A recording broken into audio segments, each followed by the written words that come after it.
Ok, olha, é logo das primeiras coisas em que se pensa quando se começa um mandato, é como é que vamos fazer a reunião de antropologia, que é de 3 em 3 anos, os mandatos também, eu também não tenciono fazer mais nenhum, fui um bocado empurrada para este, porque eu não sou propriamente uma pessoa de organizações, gosto mais de estar a fazer o meu trabalho, pesquisa, ensinar, etc., orientar, e organizar não é o meu forte, acho eu.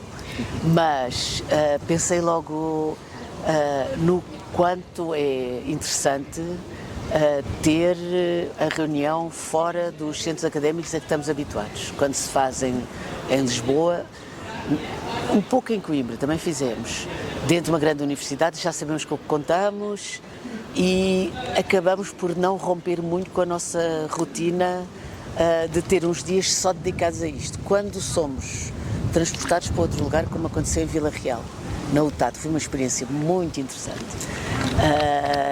Temos uma outra dinâmica, estamos sempre todos juntos, não vamos para casa, continuamos a discutir, há interações que nunca se podem ter online, também nessa altura não havia online como meio de reuniões, mas agora há muito essa opção e esse estar junto, ter coisas espontâneas, descobrir coisas que não sabia com pessoas que nós não conhecíamos já ao vivo, traz novo conhecimento. Portanto, a aposta era fazer, se não houvesse epidemia nenhuma, como houve em alguns anos, por exemplo, eu estava na organização da EASA 2020, que ia ser em Lisboa, e não aconteceu, foi online. Aconteceu, mas foi online, não é a mesma coisa. Então, queríamos isso, a última tinha sido no sul e no interior, em Évora, e nós apostámos para fazer o oposto, queria que fosse a norte e havia várias possibilidades, mas eu realmente, Viana foi a primeira escolha. Nem discutimos mais se havia de ser, devíamos tentar Aveiro, Braga, Porto, etc., ou mais perto de Lisboa, ou Coimbra outra vez, etc. Não, foi a primeira escolha. Comecei logo a contatar o colega Pedro Pereira, que é o único antropólogo aqui, se ele achava que podia ser, etc, etc. E ele começou a desenvolver contatos aqui com as autoridades, com os colegas, etc, etc. Quando veio o ok, eu pus a questão à direção, porque envolve alguns riscos, não é? Não estamos a trabalhar com um centro que é bastante longe do nosso centro, nós somos quase todos de Lisboa, algumas pessoas são de Setúbal e o Pedro é daqui, mas não estamos cá no cotidiano para decidir pequenas coisas.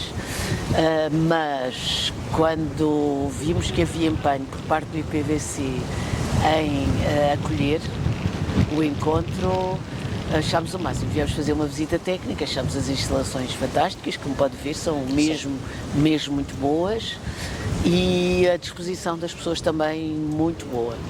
E as pessoas as pessoas daqui tiveram muita coragem em acolher uma disciplina que nem se sabem assim exatamente muito bem o que é, mas que correm o risco e foram sempre ajudando. Às vezes houve algumas dificuldades, por exemplo, eles é que escolheram a data, não era a nossa primeira escolha, e depois afinal havia umas sobreposições de uns exames, então não havia as salas todas.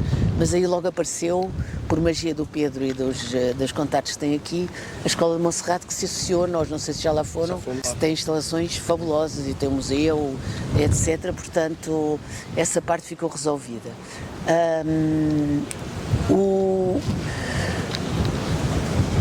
Todo este aspecto de estarmos numa cidade que tem uma centralidade na história, património e cultura do Alto Minho também é muito fascinante. Portanto, nós quisemos trazer isso. E parece-me que os delegados e as delegadas que estão cá, que não conheciam, muita gente nunca foi a Viana, os internacionais praticamente ninguém conhecia, e de alguns nacionais também alguns nunca tinham vindo. E estão deslumbrados. A cidade realmente é lindíssima e é muito acolhedora e tem muitos lugares para onde explorar, tem muitos equipamentos culturais que estão a aderir. Nós temos hoje uma galeria que vai abrir uma exposição com uma colega nossa que é artista também. Temos um co-work que se associou a nós e vão algumas pessoas para lá trabalhar e pode-se comer, etc, etc. Tem os museus todos que aderiram, portanto, a cidade em si, além da Câmara e do Turismo, que nos apoiaram também. Mas há outra coisa ainda que me fez ter muito entusiasmo por esta escolha e não pensar em mais nenhuma, uma vez que disseram que era possível, que é a aproximação com a Galiza. Então, enquanto nós olhamos para a ABA, a Associação Brasileira de Antropologia, como uma espécie de mais velho nosso, porque existe há muito mais tempo, tem mais volume de sócios, mais trabalho, mais história, etc. A Associação Galega de Antropologia é a nossa irmã mais nova, para não dizer, não, filha não é, porque não criámos, não gerámos, mas apoiámos na sua criação. E tem, não sei se sabe, não há uma associação espanhola de antropologia, uma federação de associações do Estado espanhol, uma coisa assim, mas são várias associações locais, não tem esta unidade e esta dinâmica que tem a antropologia portuguesa. E então a Associação Galega tem, ou digamos, a Galiza, não sei se esteve na mesa de hoje de manhã, que era Minho Galiza, e mesmo ontem, há uma proximidade cultural muito grande entre o norte de Portugal e a Galiza, e há uma...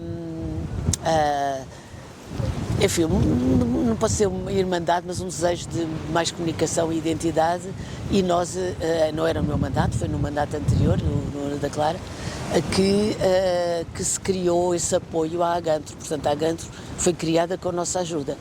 E depois, quando tiveram o primeiro congresso, chamaram-nos. Eu não pude ir pessoalmente, tive uma situação, mas foi a Vanessa e foi o Rui, que já eram da direção, representaram-nos muito bem.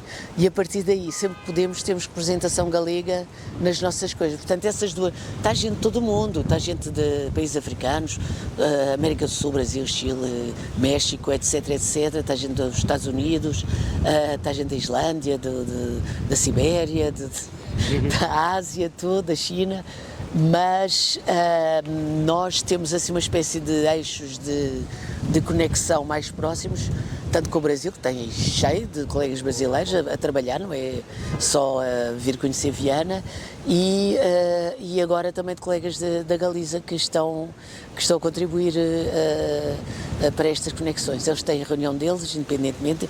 Tinha pensado fazer uma reunião conjunta, como fazem os Estados Unidos e o Canadá de X em X anos, mas isso ainda não é momento, talvez. Daqui a uns anos talvez isso possa acontecer. Eles estão ainda a criar uma dinâmica própria e nós também temos uma dinâmica que é diferente, não podíamos ficar a absorvê-los. Quanto ao Brasil, estamos com imensos colegas brasileiros aqui. Eu já contei 4 ou 5 ex-presidentes da Associação Brasileira e são colegas com quem eu contato há muito tempo. Eu tenho uma relação antiga com o Brasil porque fiz o meu doutoramento com terreno lá, numa altura que não era tão comum o trânsito entre Portugal e Brasil. Foi no princípio dos anos 90. Não havia também Portugal nos anos 90, tinha pouco mais que uma década destas dinâmicas novas da antropologia, também não havia meios para fazer antropologia fora de Portugal, quase, e eu fiz porque estava numa universidade americana que me apoiou nisso também, e criei conexões que depois frutificaram. Tivemos uma reunião inaugural em 94 ou 95, já não me lembro, e acho que foi 94, a convite da Associação Brasileira com alguns colegas portugueses, e a partir daí criou-se uma dinâmica e uns elos de colaboração que foram crescendo, e havia um tempo em que quase conhecia os movimentos. Agora nem pensar, há imensos trânsitos e conexões e trabalhos comuns, etc, que são impressionantes, portanto, há muito. E só não estou aqui mais porque havia uma modalidade online, muita gente participou online em painéis mistos, é isso.